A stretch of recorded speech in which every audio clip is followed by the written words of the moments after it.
Pro rata pro rata इस pro rata ने students को बहुत परेशान किया हुआ है। तो चलिए आज की वीडियो में हम यही देखेंगे कि प्रोराटा होता क्या है, ये चीज क्या है, क्यों इसने स्टूडेंट्स को इतना परेशान किया हुआ है, इसमें किस तरीके से अमाउंट्स को ट्रांसफर किया जाएगा, जर्नल एंट्री किस तरीके से होगी।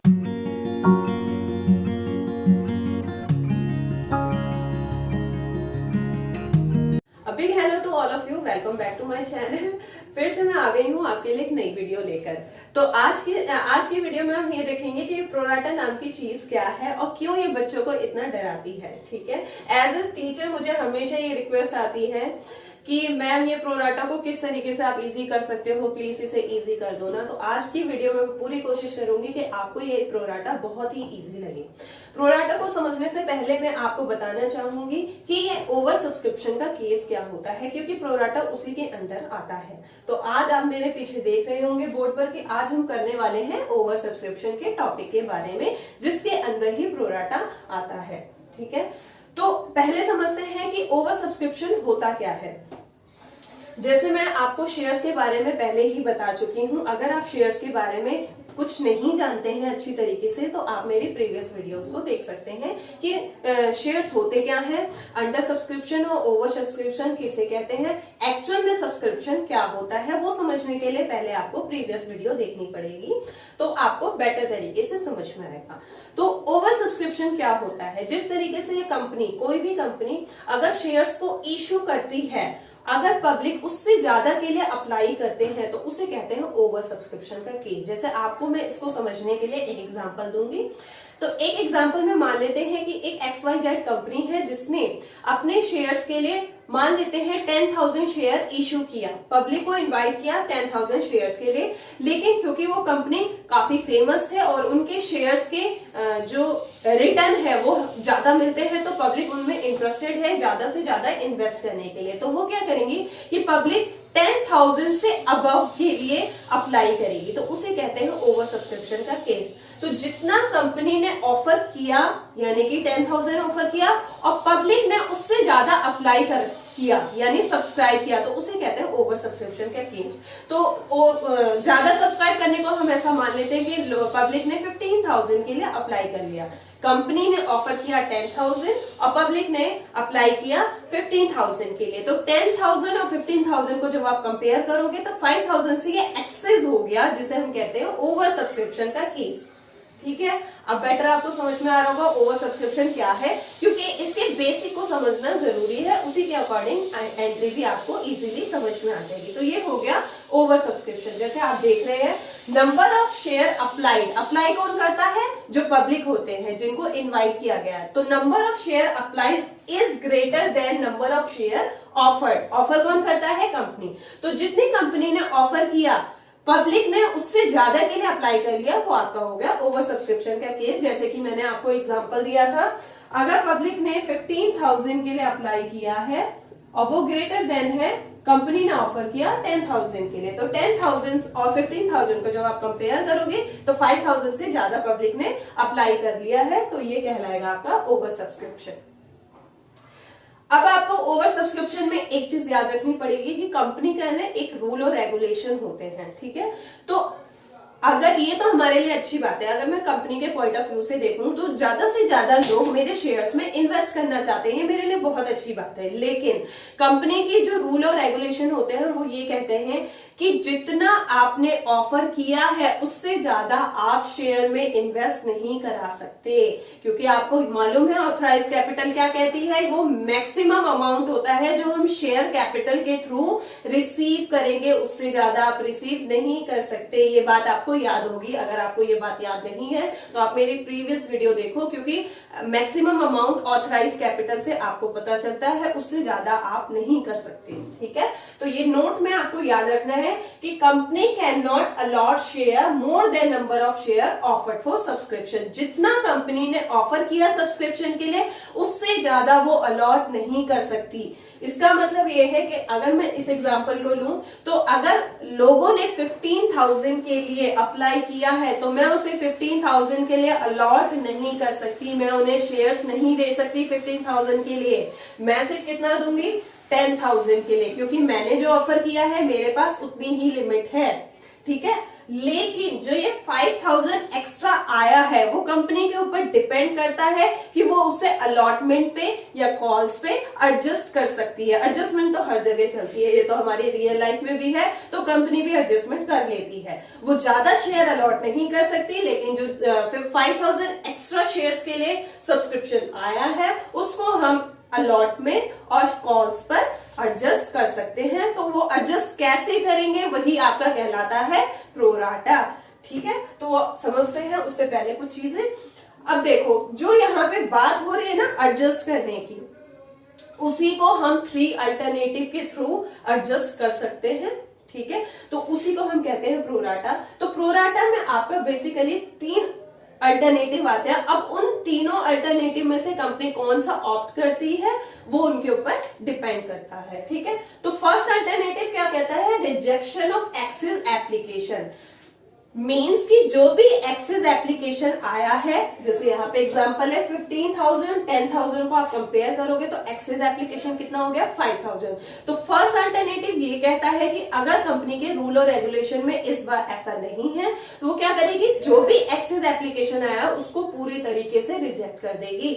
यानी यहाँ पर 5,000 शेयर्स को रिजेक्ट कर दिया जाएगा। रिजेक्शन का मतलब है उसे लौटा दिया जाएगा, वापस कर दिया जाएगा या रिटर्न कर दिया जाएगा। ठीक है, तो फर्स्ट अल्टरनेटिव आपका ये कहता है कि जो भी एक्सेस एप्लीकेशन है उसे रिटर्न कर दो, रिटर्न। ठीक है, फर्स्ट अल्टरनेटिव आपका ये हो गया। सेकेंड अल्टरनेटिव क्या होता है, सेकेंड अल्टरनेटिव वाले क्या होते हैं, हम थोड़ा सा एडजस्ट कर लेंगे। वो ये कहते हैं सेकेंड अल्टरनेटिव में ये होता है कि जितने हमारे पास शेयर्स हैं उतना हम अलॉट कर देंगे, और फिर भी आपने जो एक्सेस एप्लीकेशन के लिए अप्लाई किया है उसे हम वापस भी कर सकते हैं और एडजस्ट भी कर सकते हैं। वो कंपनी के रूल और रेगुलेशन के अकॉर्डिंग है। अगर उनके अंदर ऐसी कैपेसिटी है कि वो एडजस्ट कर सकते हैं तो ठीक है। एक बात आपको याद रखनी है कि यहाँ पे एडजस्ट करने की बात तभी आएगी जब ये अलॉट क्या बोलते हैं इंस्टॉलमेंट का मेथड होगा। हाँ, आपको ये बात याद रखनी होगी कि ये जो एडजस्टमेंट की बात होती है ना, ये हमेशा इंस्टॉलमेंट मेथड में होती है। क्योंकि आपको पता है ना, याद है आपको, अगर नहीं याद है तो आप प्रीवियस वीडियो देखिए जिसमें मैंने इंस्टॉलमेंट मेथड को समझाया है। इंस्टॉलमेंट मेथड में क्या होता है कि आप अपनी फेस वैल्यू को अलग अलग पार्ट में डिवाइड कर देते हो, जैसे कि एप्लीकेशन, अलॉटमेंट और कॉल्स। ठीक है, तो अगर एप्लीकेशन में एक्सेस अमाउंट आ गया है तो आप उसे अलॉटमेंट और कॉल्स पे एडजस्ट कर सकते हो ना। अगर ऐसा सोच के देखो कि इंस्टॉलमेंट मेथड ना हो, ठीक है, लमसम मेथड हो, तो आप सारा अमाउंट कैसे एडजस्ट करोगे, नहीं कर पाओगे ना। क्योंकि उसमें क्या होता है, सारा का सारा अमाउंट वन टाइम में ही मिल जाता है, फिर क्या कौन सी कॉल्स पे आप एडजस्ट करोगे। ठीक है, तो हमेशा याद रखना, ओवर सब्सक्रिप्शन का केस या प्रोराटा तभी होता है, एडजस्टमेंट तभी होती है जब आप इंस्टॉलमेंट मेथड को कर रहे हो। क्योंकि एप्लीकेशन पे अगर एक्सेस अमाउंट आ जाता है तो हम उसे नेक्स्ट स्टेप में यानी अलॉटमेंट पे या उससे भी नेक्स्ट स्टेप यानी कि कॉल्स पे एडजस्ट कर सकते हैं। तो आपको ये याद रखना है। तो मैं ये आपको बताना चाह रही थी कि सेकेंड अल्टरनेटिव क्या होता है, वो बड़ा अच्छा पर्सन होता है। वो क्या कहता है कि हम एडजस्ट भी कर सकते हैं और वापस भी कर सकते हैं। तो कुछ को तो वो वापस कर देते हैं और कुछ को वो एडजस्ट कर देते हैं। अब इसके लिए आप एग्जांपल समझो।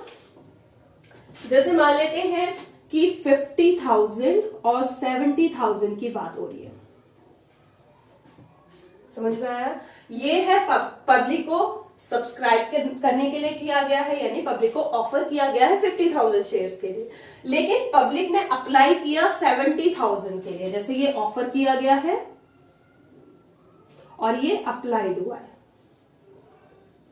अप्लाई मीन्स लोगों ने 70,000 शेयर्स के लिए अप्लाई कर लिया, सब्सक्राइब कर लिया, लेकिन हम उसे कितना दे सकते हैं, सिर्फ 50,000। अब इसमें क्या हुआ, इन दोनों को जब आपने कंपेयर किया तो आपको पता चला कि 20,000 आपके एक्सेस हैं, एक्सेस एप्लीकेशन आ गए।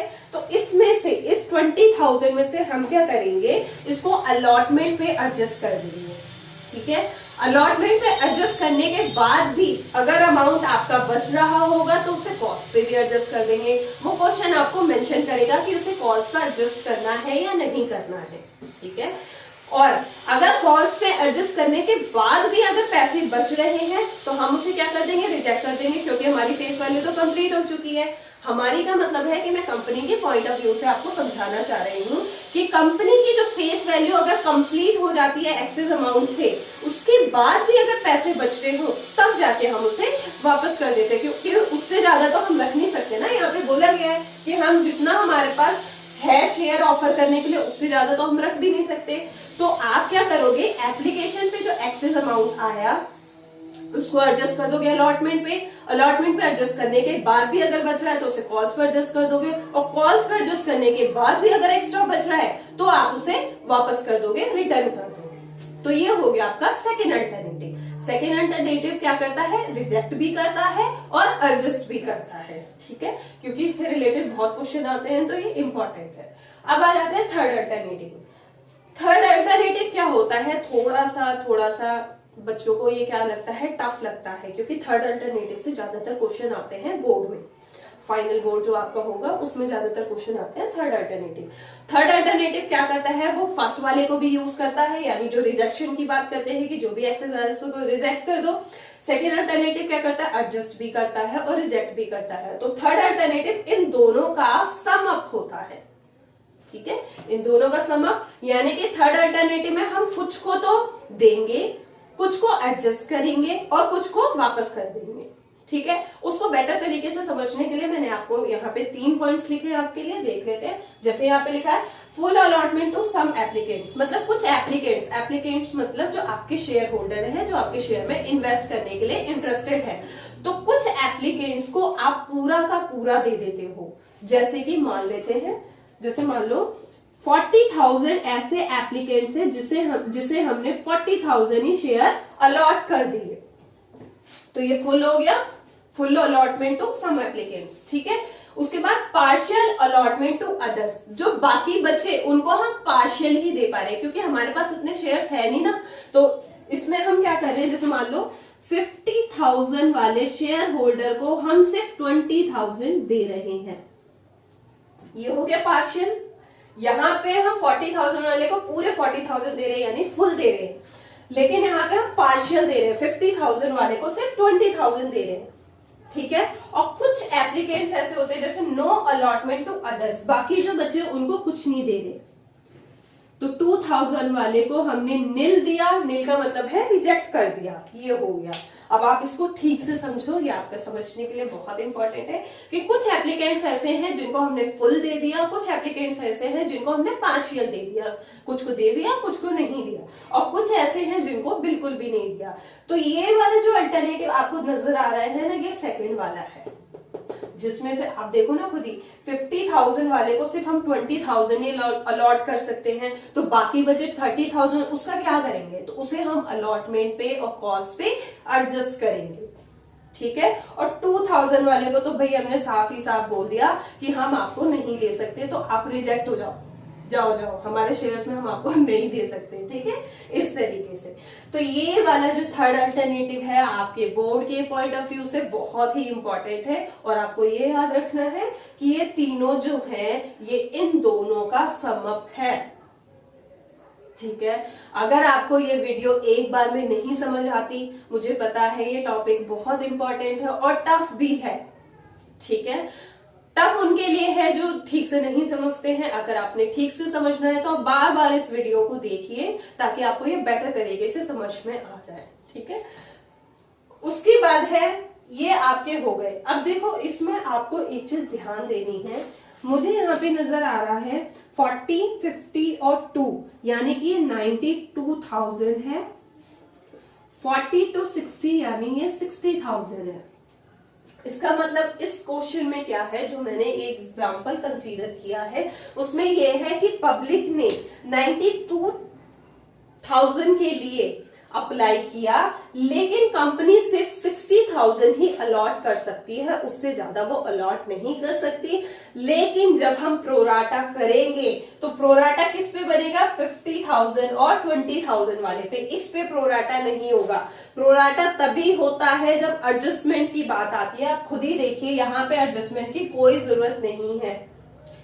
एडजस्टमेंट तभी होगी ना जब हमें ज्यादा के लिए अप्लाई किया होगा और हम उसे कम ही दे पा रहे हैं, तभी तो एडजस्टमेंट होगी ना। तो ये 40,000 को 40,000 दे दिया, तो यहाँ पे ज्यादा कम तो कुछ है ही नहीं, तो इसमें एडजस्टमेंट नहीं होगी। एडजस्टमेंट होगी 50,000 और 20,000 के लिए, इसमें भी एडजस्टमेंट नहीं होगी। इससे तो साफ ही मना कर दिया कि भाई हम आपको शेयर्स नहीं दे सकते, तो आप तो चले ही जाओ, ठीक है। तो इसमें एडजस्टमेंट होगी। तो प्रोराटा कहाँ बनेगा, 50,000 और 20,000 के लिए, तो ये हो गए आपके ओवर सब्सक्रिप्शन के 3 केसेस जहां पे हमें प्रोराटा की जरूरत पड़ती है। ठीक है, अब बात आती है इनके जनरल एंट्री की। तो जनरल एंट्री में सिर्फ वो वाली बता रही हूं जहां पे हम एडजस्टमेंट करते हैं, जो हमारी एक्चुअल में मेन एंट्री है, जो क्वेश्चन के स्टार्टिंग में ही की जाती है। बाकी तो इजी होती है, लेकिन जो क्वेश्चन के स्टार्टिंग में एडजस्ट करना, कॉल्स पे एडजस्ट करना, अलॉटमेंट पे एडजस्ट करना, रिजेक्ट कर देना, उसकी एंट्री होती कैसे है, इसमें स्टूडेंट्स बहुत कंफ्यूज होते हैं। तो मैं कोशिश करूंगी कि आपको बेटर तरीके से समझ में आए और आपको ये कॉन्सेप्ट क्लियर हो जाए कि किस तरीके से आप जनरल एंट्री करते हैं। तो फुल फ्लेजेस जो क्वेश्चन होगा वो मैं नेक्स्ट वीडियो में लूंगी, ताकि आपको बेटर समझ में आ सके। लेकिन आज की वीडियो में मैं सिर्फ आपको ये बताना चाहती हूँ कि आपकी फर्स्ट एंट्री किस तरीके से होगी जिसमें आप एडजस्टमेंट करते हो। ठीक है, तो हम बात करते हैं ये जनरल एंट्री है। सबसे पहली एंट्री तो आपको पता ही है कि कोई भी पर्सन, जिस पब्लिक को हमने इनवाइट किया है अपने कंपनी के अंदर इन्वेस्ट करने के लिए, तो पहले वो क्या करता है, एप्लीकेशन का मनी देता है, देन वो हमारा शेयर होल्डर बनता है। तो पहली एंट्री तो हमेशा बैंक अकाउंट या कैश अकाउंट से स्टार्ट होती है। तो मोस्टली मैं क्या करती हूँ, बैंक अकाउंट से ही करती हूँ। आपकी बुक्स में भी बैंक अकाउंट से ही गिवन होगा। ठीक है, तो पहली एंट्री होती है एप्लीकेशन का मनी रिसीव करने की। तो एंट्री होगी bank account debit to share application account. अब क्योंकि ये इंस्टॉलमेंट मेथड में होता है, तो फर्स्ट स्टेज तो आपकी एप्लीकेशन की होगी, तो सिर्फ आपको एप्लीकेशन लिखना है। अगर आपका शेयर इक्विटी शेयर है तो bank account debit to equity share application account. अगर इक्विटी नहीं लिखा है तो bank account debit to share application account, बस। ठीक है, तो ये आपकी हो गई फर्स्ट एंट्री जब आपको एप्लीकेशन का अमाउंट रिसीव होगा। अगर मैं बात करूं इसकी, या फिर हम मार्क कर लेते हैं, चलो इसकी, तो एप्लीकेशन का अमाउंट फुल अमाउंट से, जितना पब्लिक ने अप्लाई किया है उसके अमाउंट से ही एप्लीकेशन का अमाउंट आएगा, ये याद रखना है आपको। और फिर उसमें से हम 50,000 रख रहे हैं या एडजस्ट कर रहे हैं, वो नेक्स्ट एंट्री में ट्रांसफर होगा। तो पहली एंट्री हमेशा पब्लिक ने जितने के लिए अप्लाई करी है उससे स्टार्ट होगी, आपको ये बात याद रखनी है। ठीक है, तो bank account debit to share application account आपकी ये फर्स्ट एंट्री होगी। अब बात आती है इसमें से हम कितना रखेंगे और कितना रिजेक्ट कर देंगे। जैसे यहाँ है ना 70,000 से हमने ये वाली एंट्री कर दी, और 70,000 में से हम 50,000 तो रख सकते हैं, बाकी बचे 20,000। तो 20,000 को आपको रिजेक्ट करना है या एडजस्ट करना है, वो क्वेश्चन आपको मेंशन करेगा कि उसे एडजस्ट करना है या टोटली रिजेक्ट कर देना है। ठीक है, इन तीनों में से कौन सा अल्टरनेटिव वो यूज करती है वो बताएंगे।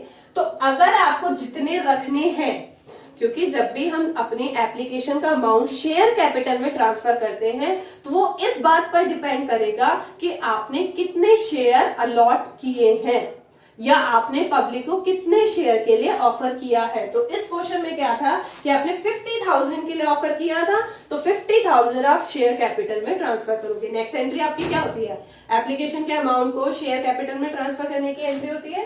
तो नेक्स्ट एंट्री हो जाएगी आपकी शेयर एप्लीकेशन अकाउंट डेबिट या फिर equity share application account debit to share capital account, और जो आपका 50,000 है उसे हम शेयर कैपिटल में ट्रांसफर कर देंगे। अब बात आती है जो बचे हैं 20,000, क्योंकि टोटल है आपके 70,000, जिसमें से 50,000 तो आपने शेयर कैपिटल में ट्रांसफर कर दिया। अब बची 20,000, तो उस 20,000 का क्या करना है, एडजस्ट करना है या फिर रिटर्न कर देना है, वो आ गए यहाँ पे। फॉर एक्सेस एप्लीकेशन मनी, जो आपकी 20,000 की एक्सेस एप्लीकेशन मनी आ रही है, उसके लिए आपके पास दो ऑप्शन है। कौन से दो ऑप्शन है, या तो एडजस्ट करना है या फिर आपको रिजेक्ट कर देना है। ठीक है, तो उसके लिए आपको क्वेश्चन मेंशन करेगा कि आपको कहां कहां एडजस्ट करना है। जैसे क्वेश्चन ने कहा कि जो भी एक्सेस अमाउंट आ रहा है आप उसे अलॉटमेंट पे एडजस्ट करो। ठीक है, ऐसा बोलेगा क्वेश्चन, तो आप उसे अलॉटमेंट पे एडजस्ट करोगे। अगर क्वेश्चन ने कहा नहीं हम तो सारा ही रिजेक्ट कर देंगे, जैसा कि फर्स्ट अल्टरनेटिव आपका कहता है, तो आप सारा एडजस्ट कर दोगे, तो सिर्फ ये वाली एंट्री होगी। ठीक है, लेकिन अगर वो दोनों की बात करता है तो हमें दोनों करना पड़ेगा। जैसे ये थर्ड अल्टरनेटिव होता है ना, उसमें दोनों की बात करता है। वो कहता है एडजस्ट भी करना है और रिजेक्ट भी करना है। जैसे यहाँ पे था ना, पार्शियल अलॉटमेंट टू अदर्स और फिर नो अलॉटमेंट टू अदर्स, तो ये था वो कुछ एडजस्ट करने की बात कर रहा है, कुछ वापस करने की बात कर रहा है, तो वो ही यहाँ पर होगा। तो जैसे क्वेश्चन ने मेंशन किया कि हम अलॉटमेंट पे एडजस्ट करेंगे और कॉस्ट पर भी एडजस्ट करेंगे, ठीक है, तब एंट्री क्या होगी? तो हमारी एंट्री होगी शेयर एप्लीकेशन के अमाउंट में से ही हम अलॉटमेंट पे भी एडजस्ट कर रहे हैं और कॉस्ट पे भी एडजस्ट कर रहे हैं। तो शेयर अलॉटमेंट में जब हम एडजस्ट करेंगे तो एंट्री होगी share application account debit to share allotment account और to calls in advance account, क्योंकि जो भी हम कॉल्स पे एडजस्ट करते हैं ना, उसे हम लिखते हैं कॉल्स इन एडवांस अकाउंट। अगर क्वेश्चन ने मेंशन किया है, यहाँ पे आपको ये बात ध्यान रखनी होगी कि अगर क्वेश्चन ने मेंशन किया है सिर्फ अलॉटमेंट तक ही एडजस्ट करना है, तो कॉल्स इन एडवांस अकाउंट नहीं आएगा। ये आपको बात ध्यान रखनी है। आपके बुक्स में इस चैप्टर में ऐसे कई सारे क्वेश्चन मिलेंगे जो आपको मेंशन करेंगे कि आपको सिर्फ अलॉटमेंट तक ही एडजस्ट करना है या फिर कॉल्स पर भी एडजस्ट करना है। तो अगर सिर्फ अलॉटमेंट तक एडजस्ट करना है तो सिर्फ टू अलॉटमेंट अकाउंट आएगा। अगर कॉल्स पर एडजस्ट नहीं करना है तो टू कॉल्स इन एडवांस नहीं आएगा। क्वेश्चन के अकॉर्डिंग चल रहा है, ठीक है। उसके बाद जब आप रिजेक्ट करते हो, जैसे यहाँ पे था ना कि नो अलॉटमेंट टू अदर्स, यानी 2000 वाले को आपने नील दिया, उसे वापस कर दिया, तो एंट्री होगी share application account debit to bank account. जैसे जब आप रिसीव करते हो तो बैंक अकाउंट को डेबिट कर देते हो, और क्योंकि आपके पास से पैसे जा रहे हैं तो बैंक अकाउंट को आप क्या कर दोगे? क्रेडिट कर दोगे। तो share application account debit to bank account, तो ये हो गई आपकी एंट्री। अब मैं आपको दिखाना चाहूंगी, या आपकी बुक में क्या होगा ना, ये एंट्रीज अलग अलग नहीं होंगी, ये एंट्रीज एक साथ होंगी। तो इसकी कंबाइन एंट्री किस तरीके से होती है वो मैं आपको बता देती हूँ। जो नेक्स्ट एंट्री होती है ना, जिसमें हम शेयर कैपिटल में ट्रांसफर कर रहे होते हैं, उसकी कंबाइन एंट्री मैं आपको बता रही हूँ। तो शेयर एप्लीकेशन अकाउंट डेबिट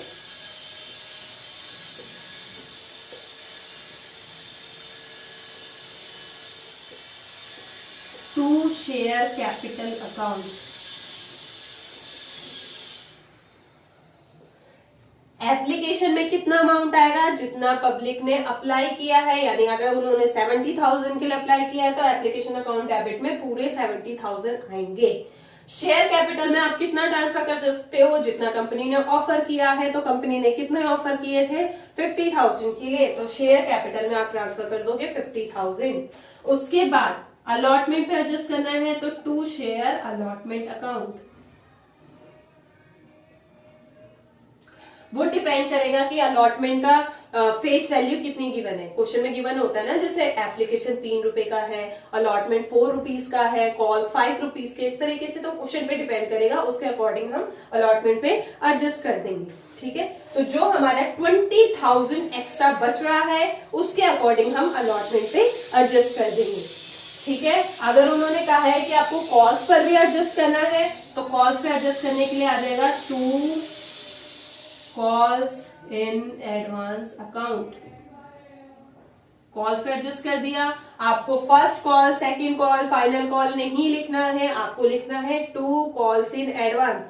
अब बात आती है कि कॉल्स इन एडवांस को हम क्रेडिट क्यों कर रहे हैं? तो क्योंकि ये आपके लिए एक्सेस मनी है, जो एक्स्ट्रा में आपको रिसीव हो रही है, और जो भी एक्स्ट्रा में आपको रिसीव होती है आप उसे करते हो क्रेडिट, ठीक है। जैसे आपने गोल्डन रूल्स पढ़े होंगे ना कि लॉसेस को और एक्सपेंसेस को डेबिट किया जाता है, इनकम्स को और गेन्स को हमेशा क्रेडिट किया जाता है। तो ये आपके लिए एक्सेस अमाउंट है, जो फायदे की बात है, तो आप उसे क्या करोगे? क्रेडिट करोगे, ठीक है। उसके बाद कुछ अगर आप रिजेक्ट कर देते हो तो असेट्स के लिए क्या होता है? आता है तो डेबिट, जा रहा है तो क्रेडिट। तो यहाँ पे जो आपने रिजेक्ट किया है उसे टू बैंक अकाउंट या फिर आप कैश अकाउंट भी लिख सकते हो और उसे रिजेक्ट कर देंगे। जैसे 2000 को हमने रिजेक्ट कर दिया था, तो यहाँ पे 2000 इंटू में अमाउंट के अकॉर्डिंग ये रिजेक्ट हो जाएगा। तो ये हो गया आपका प्रोराटा, जिसके लिए आप इतना परेशान रहते हो। आप इस वीडियो को बार बार देख सकते हो, आपको बेटर तरीके से समझ में आएगा। ओके स्टूडेंट, मुझे बताना कि आपको ये वीडियो कैसी लगी है। अगर आपको ये वीडियो समझ में आ रही है तो आप मेरे वीडियो को लाइक कर सकते हैं। अगर आपको ऐसा लगता है कि ये वीडियो आपके लिए हेल्पफुल रही है तो आप अपने फ्रेंड्स के साथ शेयर कर सकते हैं, क्योंकि उनका भी समझना बहुत जरूरी है। ठीक है, और अगर आप चाहते हैं कि मेरी नेक्स्ट वीडियो कैसी होगी मेरी इसकी जनरल एंट्री की, जिसमें मैं एक फुल फ्लेज क्वेश्चन लूंगी, जिसमें प्रोराटा से रिलेटेड क्वेश्चन होंगे कि आपको अमाउंट को किस तरीके से शो करना है जनरल एंट्री के अकॉर्डिंग। तो आप चाहते हैं कि उसका नोटिफिकेशन आपको टाइम पर मिले तो आप कर सकते हैं मेरे चैनल को subscribe. So thank you so much, thanks for watching.